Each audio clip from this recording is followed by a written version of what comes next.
I don't know what I'm doing. Good afternoon. I'm sorry I'm late. I'm late because I was delayed reading the transcripts of all the Bosnia briefings we had for you today.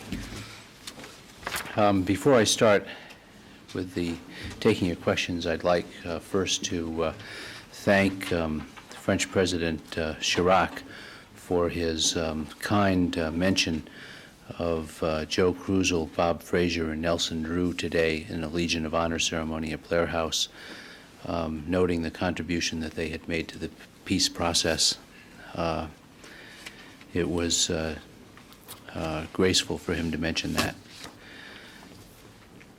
I'd also like to note that we are standing down Operation Provide Promise, which 3 years ago started to support the U.S. and UN operations in the former Yugoslavia. There's a blue top on this listing its accomplishments, but I'll just tick off several things that it has done in the last 3 years. The air crews established a Sarajevo air bridge, which supplied more than 160,000 metric tons of food, medicine, and supplies. It was the longest-running humanitarian airlift in history. The operation also flew emergency airdrops for 19 months, during which it delivered 18,000 metric tons of food, medical supplies, and other supplies to isolated regions in Bosnia-Herzegovina. And it operated a hospital at Zagreb, which treated more than 46,000 outpatients, 2,000 inpatients, and performed some 1,200 surgical procedures. The task force is beginning to stand down today, but it will continue we will have one task force left in the area after this, which is Able Sentry outside of Bosnia. There'll be Task Force Able Sentry in Macedonia, which, as you know, is protecting the border with Macedonia to prevent conflict from flowing southward. With that, I'll take your questions on Provide Promise or anything else. Charlie. Admiral Smith said this morning that the total U.S. troops in Bosnia would top off at 17,700, I believe. Do you have any comment on that? The fact that it will not reach 20,000 He said that had always been, I thought that was actually General Nash who said that.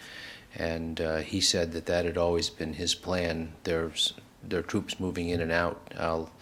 We'll try to deconflict that with the 20. We've always talked in terms of a maximum of 20 in the area in Bosnia, and then some in Croatia as well. But there's been no change of plan. There has been no decision to scale down the size of the deployment as of this time. We're still going ahead and moving troops in. So it will not go higher than 17, so it will not reach 20,000.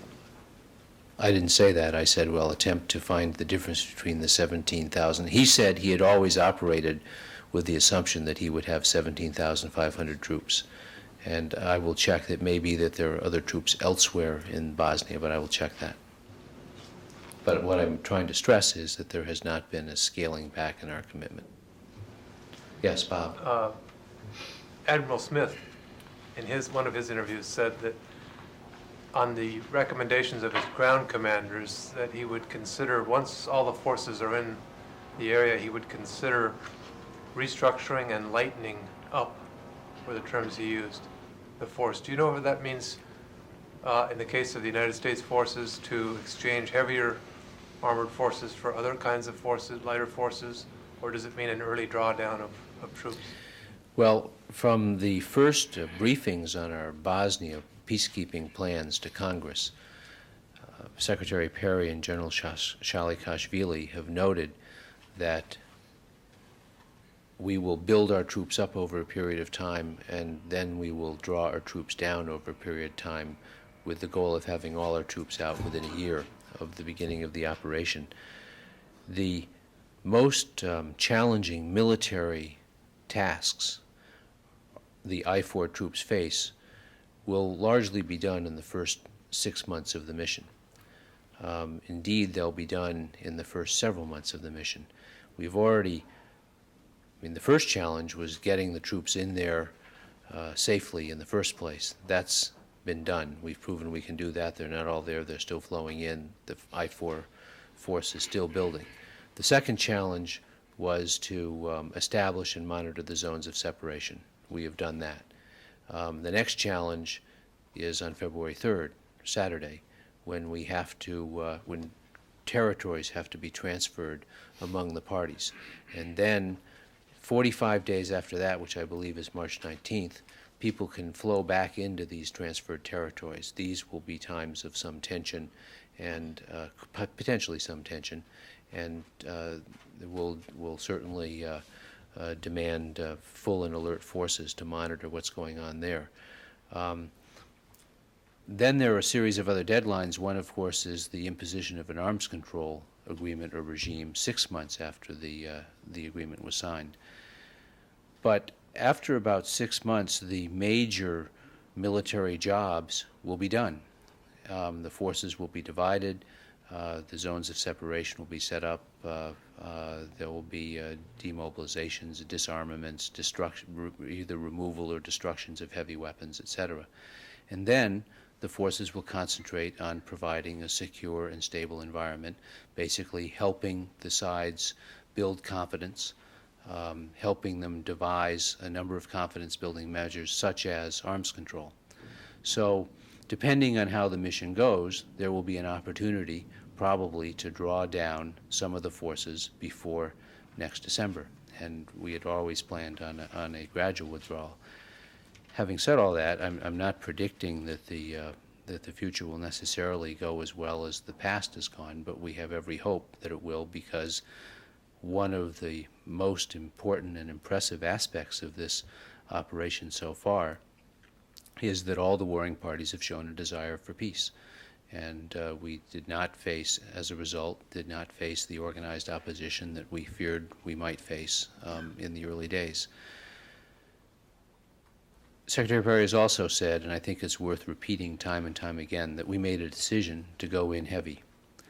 And if it turns out we went in too heavy, we can always pull some of the forces back. I think it's premature to say whether that means we would consider removing some of the armor or that we would just scale down the size of the force rather than lightening up the force that's already there. I mean, we will look at the options when it's appropriate. It's not appropriate now. Excuse me, you did say you had taken the question on the 17-7 and whether there were troops elsewhere in Bosnia, right? I did say that. I Well, did. you said you would. I said I will, yes. Another subject? Sure.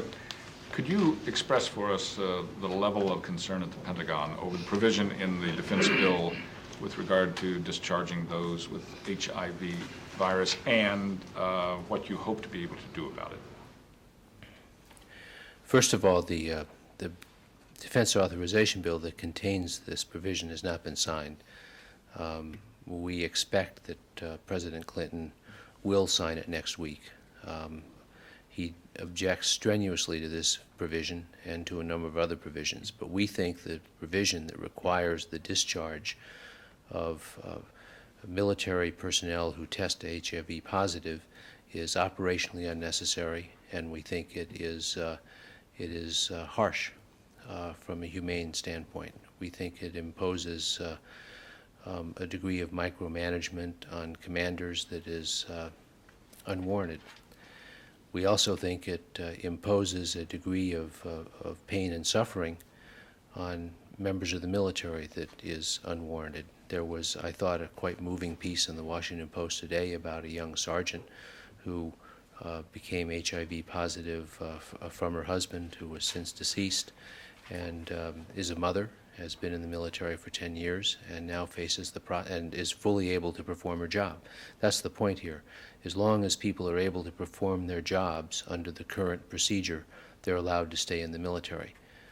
This would require them to get out within 6 months of the signing of the bill. Those are the reasons we oppose this. We basically have several lines of defense. The first is, as you know, several members of Congress have also expressed outrage over this provision and are going to introduce legislation seeking either to repeal this provision or to provide certain types of support to the dependents of people who are thrown out of the military, or perhaps support to the former military members, such as training. I do not believe that I don't know whether pieces of legislation have been introduced, but you know that Senator Nunn has talked about a bill. I think Senator Kennedy has been talking about a bill, Senator Boxer, et cetera. So our first hope is a legislative remedy. If that doesn't work, the administration is also looking at a number of administrative remedies that perhaps could be implemented through executive order. I think it's premature now to discuss these in detail, but they would also involve providing some sort of support to dependents, perhaps training to people who are being thrown out of the service. And it would be a comprehensive package, as comprehensive a package as we could design. But as I say, we hope that there'll be a legislative remedy.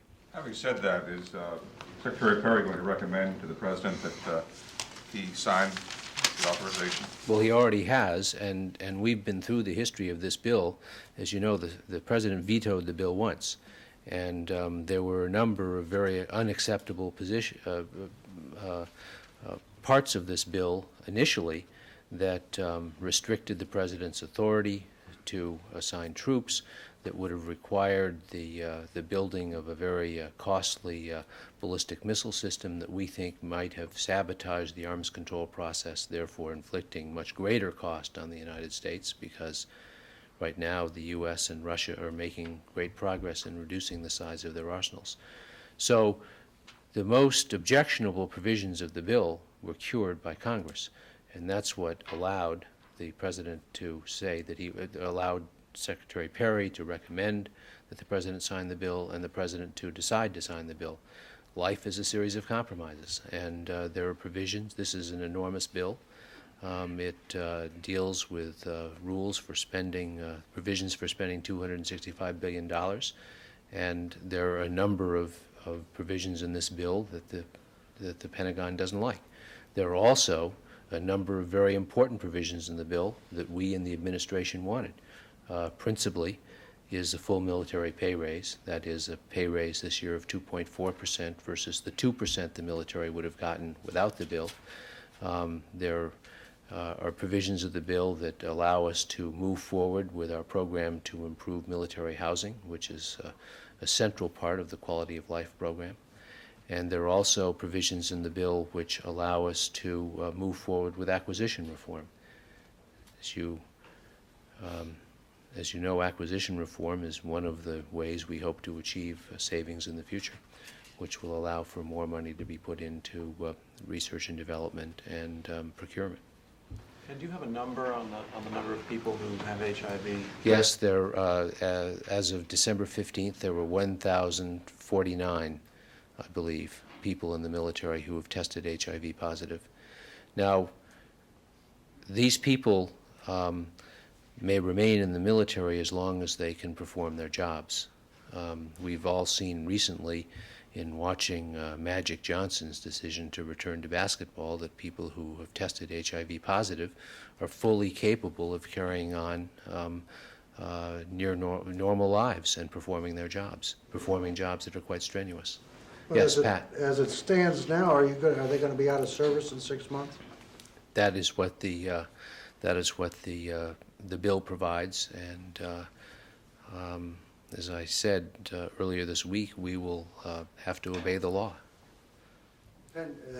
So the only way you would not get rid of them within 6 months is if new legislation. Is that right? That's basically correct. We're hoping that that there will be legislation that will either repeal or modify this provision. You may be able to predict what Congress will do on this or any other issue, but I can't. Yes? What restrictions, if any, now currently apply to HIV-positive members of the armed services? Basically, they cannot be deployed overseas, and they cannot be deployed into combat situations. But that leaves a wide variety of jobs that they can perform domestically. Yes, Charlie? On the budget, I understand that a mini budget or part of the budget will be sent up next week, but you all won't have anything until March, is that right? Well, I think I should leave that to OMB to comment on the timing of the budget, but my understanding is that the full budget will come later. But you won't have any briefing or anything next week on the military aspects? I'm not aware that we will, no. Yes, Different subject. sure. On Sudan, do you see any potential escalation of situation between Egypt and Sudan in light of evacuation of American citizens from Sudan? There's any sign of any military buildup between the two nations?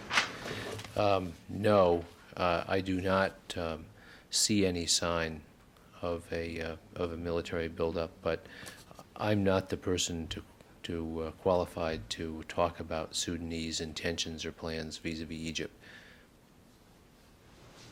Yes, Otto. I'm sure you're aware there was a television program last night, and there's a new book out raising the questions about whether the Navy has a serious sex relations problem.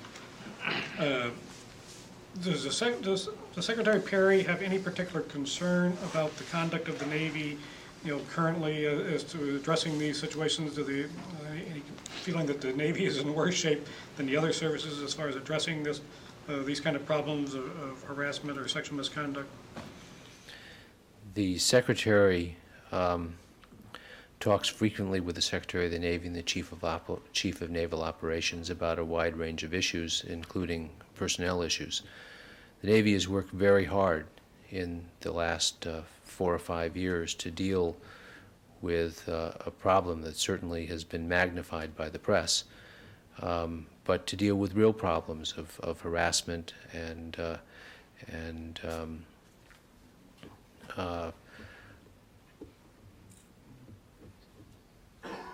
I think that the Navy is making progress on that. It's certainly sensitive to the problems it faces.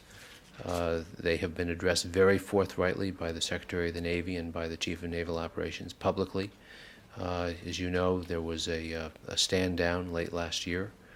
It was within the last several months by the Navy to work on questions dealing with sexual harassment. I think that this is an issue that the Navy is addressing forthrightly and aggressively, and I think that should be very clear to the public. Are you saying that you think the press is making it sound worse than it is? I'm saying that this is it has clearly received a lot of attention in the press. I'm not saying that the press is making it seem worse than it is. I think that the press is focused much more on the problem than on the solution that the Navy is trying to promulgate. Well, of course, it's the Navy's fault. Would you not suggest that these are high-profile problems? I'm not minimizing these problems, and Secretary Perry doesn't minimize the problem, and the leadership of the Navy has not minimized the problem. The point I'm trying to make is the Navy has faced these problems very aggressively. One of the points that has been made by the press is that it takes a long time to change a culture. I don't know whether this is a cultural problem or not, but I think that what's happening in the Navy is, in a sense, a version of what's happening throughout our society. That appropriately and I think thankfully our views of treatment of women are changing, and the Navy is certainly working very hard to make sure that that change happens as quickly and as productively and as efficiently as possible. Yes. Without belaboring the issue of the role of the press one way or the other, is there any perception that the drumbeat or the focus has created a morale issue in the Navy? Has that been perceived? Has it been addressed? Or is it considered as a problem at any level?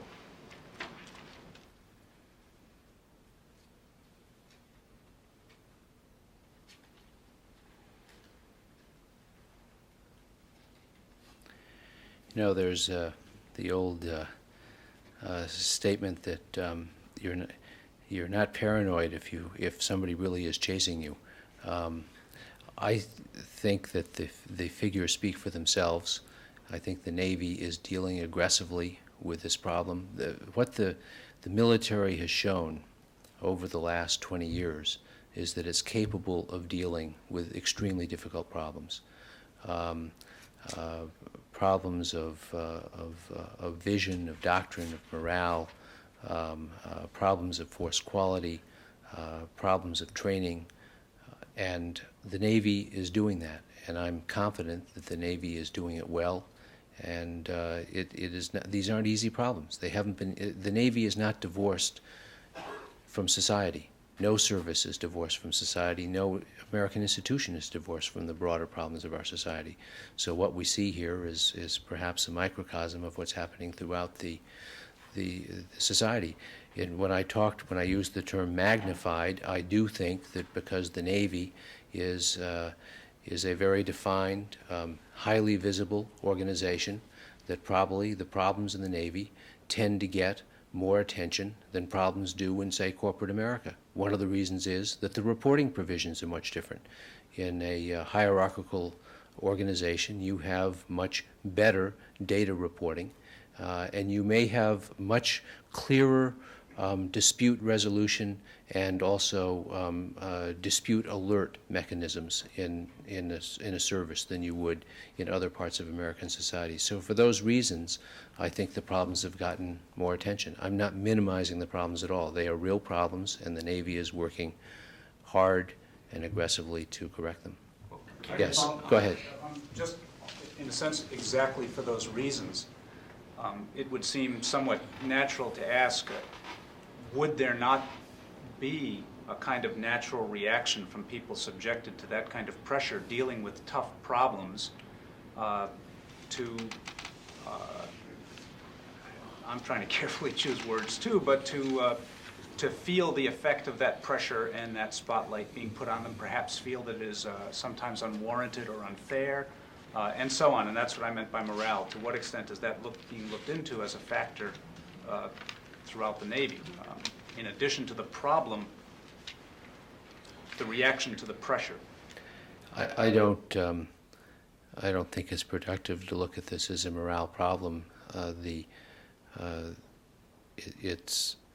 It's part of the mix of what the Navy has to deal with. The Navy's dealing with many other issues as well, just as the other services are, questions of racial discrimination, et cetera. So I think that the Navy is dealing with this in an adult way, and the members of the Navy understand that. Yes.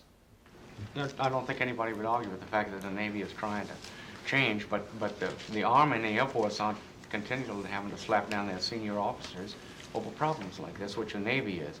Granted that that's high profile because of the original problem with tailhoof, and the Navy was spotlighted there, but the Army and the Air Force don't seem to be having these problems with their senior officers. So what conclusion do you draw from that? Well, I don't draw any conclusion except that you say that the press is highlighting this or stressing this, or the term you use, magnifying this. The press is simply reporting what's going on. I explained why I used that term. Yes, Pat. What's the situation in North Korea and the DMZ? Has there been any significant change there? In the DMZ itself? DMZ alert status and reading what's going on in North Korea. I'm not aware that there's been a change in alert status there. We're always extremely aware of what's going on. We watch it very closely. Particularly with the At a high state indications of starvation and everything. Any change in the military calculation of what's going on? Well, we're always evaluating a lot of information, and the reports about starvation have been public and relatively widespread. There was a defector recently who reported on starvation in North Korea. We have responded as a nation by granting them some food aid, as has Japan and South Korea as well. There is now UN consideration of additional food aid for North Korea, so the food problems are real, and we're trying to address those. I do not believe that right now we see any reason for dramatically increased concern.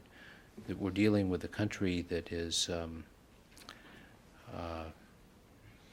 enigmatic, to say the least. A country that we don't fully understand, that is highly secretive, tightly closed. We don't know what their intentions are, but we do know what their capabilities are. And we do know that they've got about 1 million soldiers lined up around the demilitarized zone. We know that they have a lot of artillery, and for those reasons, we're always watching this very carefully. Yes. So changing the subject to Nashville, there are lots of allegations of hot dogging going on against the pilot down the press in Tennessee. Has the Pentagon been able to confirm an angle of takeoff with the plane, the speed, that kind of thing? Before I address that question, I'd like to point out that I read a story today. Tennessee governor honors pilot, says he guided F-14 past school. This is from the San Diego Union Tribune, but it says that the day after Lieutenant Commander J. Stacy Bates died in the fiery crash of his fighter in Nashville, the governor of Tennessee called him a hero for staying with his plane and avoiding a school and a department store. I think that's worth getting on the record, Governor Sundquist's comment. I am not going to speculate about I'm not going to talk about the details of the flight profile. There is a investigation going on now. It'll be a very thorough investigation. It's being monitored closely by Secretary Perry and by the Chief of Naval Operations, obviously. And when that investigation is finished, we'll be able to talk about what happened. But I don't think we have the facts right now. You confirm what the governor said? Sorry? You confirm what the governor said? Well, the governor has based this from his reports. I don't have independent reports of what happened, but this was the governor's perception. Yes? Also, a congressman from Nashville is going to introduce legislation later this month to prohibit risky military maneuvers at civilian airports in heavily populated areas. What does the Pentagon think about that? Well, we're against risky military maneuvers. We're for safe and effective military maneuvers, so we would not oppose anybody trying to make the military maneuvers safer and more effective. I say that without any prejudice about whether this military maneuver was risky or not. Any other questions?